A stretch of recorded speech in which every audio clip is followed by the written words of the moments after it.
All right, so in order to understand Punnett squares, you have to understand a little bit about probability, and this is going to be very basic. Each box in a Punnett square is 25% of the babies. When you're talking about hundreds or thousands of babies, if we're just talking about a family with two kids, you can't really do probability. But for large populations, you can talk about probability. So you need to remember each box is 25%. So I have here a homozygous recessive plant that's been crossed with a heterozygous plant. If you don't immediately look down here and identify which parent is homozygous recessive and which parent is heterozygous, you need to go back and review 9.10.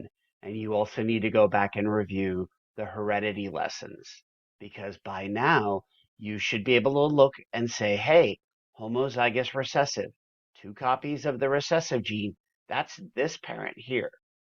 Heterozygous, that's one of each, that's this parent here. All right. So here's what I'm going to do. I'm going to complete this Punnett square. So this is one parent dropping their genes down. So this gene goes down. And then again, this gene goes down.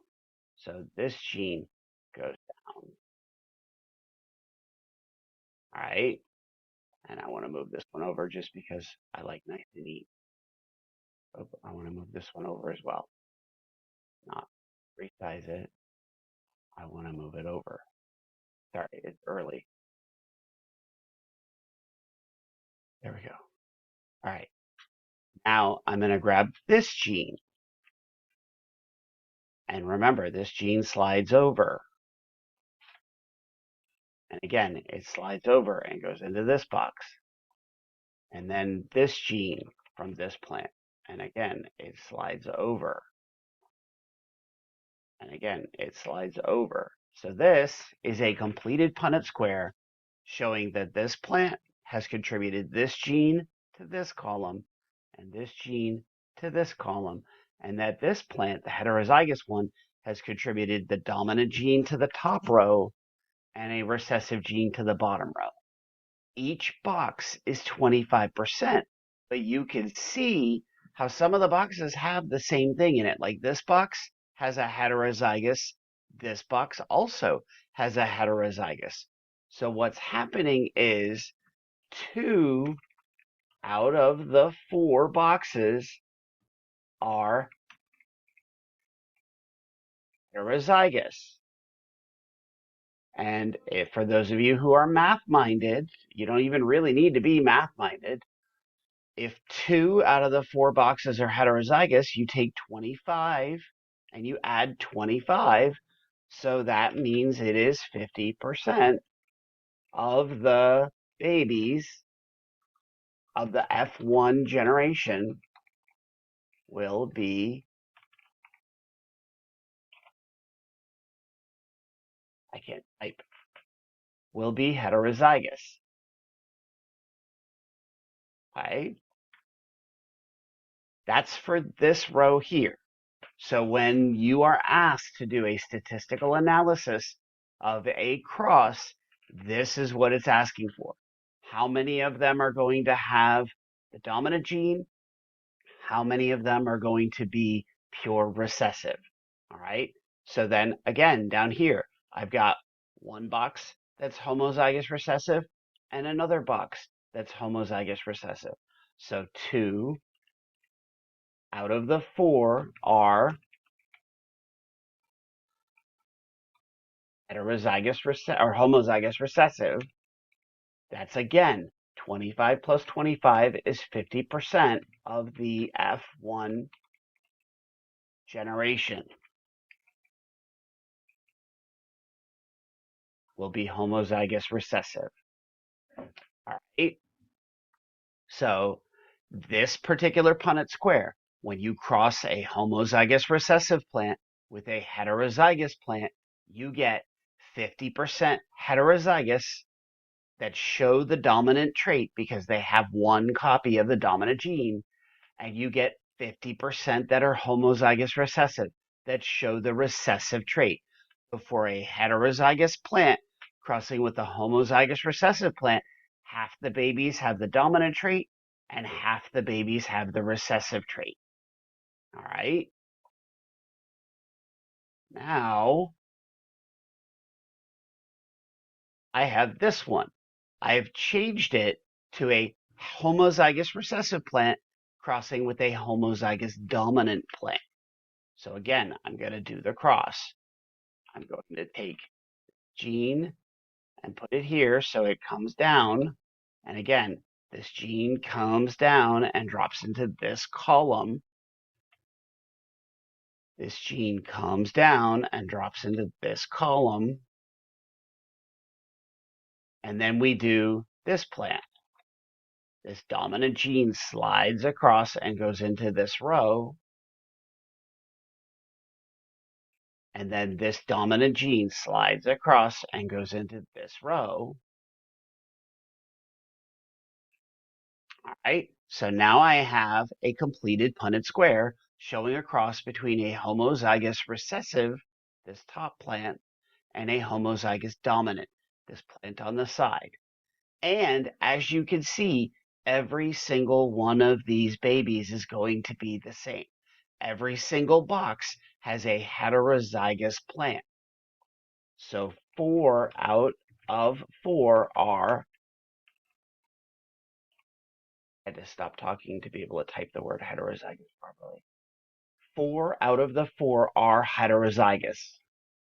4 out of 4 is 100%. 100% of the time that you cross a homozygous dominant plant with a homozygous recessive plant, you will get heterozygous plants. In fact, if you think about it, this homozygous dominant plant can only pass on the dominant gene. So anytime that you have a homozygous dominant parent, 100% of the babies are going to show that dominant trait. 100%, because they will all get at least one copy of the dominant gene. But in this case, they all will also inherit the recessive gene, which means that when they start having babies in the F2 generation, that's whenever it's going to get interesting because things are going to mix up.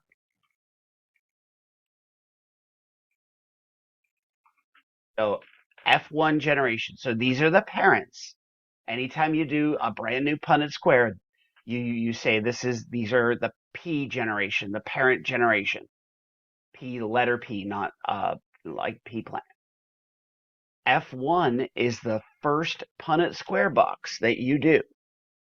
But let's say that we take 2 of these pea plants that resulted. We're being Gregor Mendel right now. We're going to take, we took these homozygous recessive and homozygous dominant plant, we crossed them, and we made all these babies. Now we're going to take some of those seeds and we're going to cross them.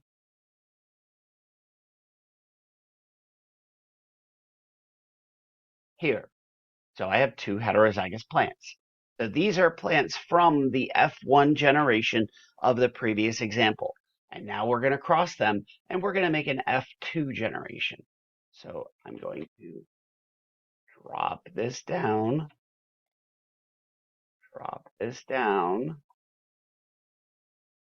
this one as well. Whoops. I obviously didn't. There it is. Drop this recessive gene down. Drop the recessive gene down. All right. And then this dominant gene goes across. Again, the dominant gene goes across. And lastly, the recessive gene goes across. And the recessive gene goes across. And now we have a completed Punnett square with our F2 generation. And here is where it gets interesting. One of the F2 boxes is YY, heterozygous dominant. 2 of the F2 boxes are heterozygous, and one of the F2 boxes is heterozygous recessive, a homo. That it is again early. I apologize. One of the boxes is homozygous dominant. So if you're Gregor Mendel and you're doing a very large population, you would expect 25% of F2 to be homozygous dominant. And if down here, one of the two of the F2 boxes, again, 25% because it's one box of F2 is homozygous recessive. Two of the boxes are heterozygous. Because that's two, that's 50%. So if I'm asking about genotype, and let me make that nice and big and nice and clear. If I'm asking about genotype, this is your statistical analysis. Here, I'm going to circle it in blue. So if the question says, what genes are being passed on to the F2 generation or whatever generation, this is your analysis. I've got one of the two boxes, heterozygous, homozygous dominant. Two of the boxes, this box here and this box here, are heterozygous. So that's 50%. And one of them is going to be homozygous recessive. That's genotype. However, if I'm talking about phenotype, remember, phenotype is the physical characteristic. Now you have to start thinking ahead. I'm counting dominant genes. One dominant gene here, another dominant gene in this box, and another dominant gene in this box. So 3 of the 4 boxes have at least one dominant gene, which means 75% of F2 is yellow. Remember, capital Y is yellow seed. One of the 4 boxes doesn't have any, only has recessive genes, so 25% of F2 is green. So even though we got a mixture of genes up here, at the end, whenever we're looking and we open up our plants, what we're talking about is 75% of them are still going to have yellow peas because 75% of them inherited at least one copy of the dominant gene. Only 25% of them are going to have the green. And this is what Mendel saw. Remember, way back in that video that you watched when they were talking about heredity, you crossed a purebred yellow plant with a purebred green plant, and all you got was yellow in the F1 generation. It said that in the video. But then you took some of those and you crossed them, and this is what Mendel saw. 25% of the green came back because 25% of that second generation, the grandchildren of that first P generation, 25% of them came back as green. All right? That's how you do a statistical analysis.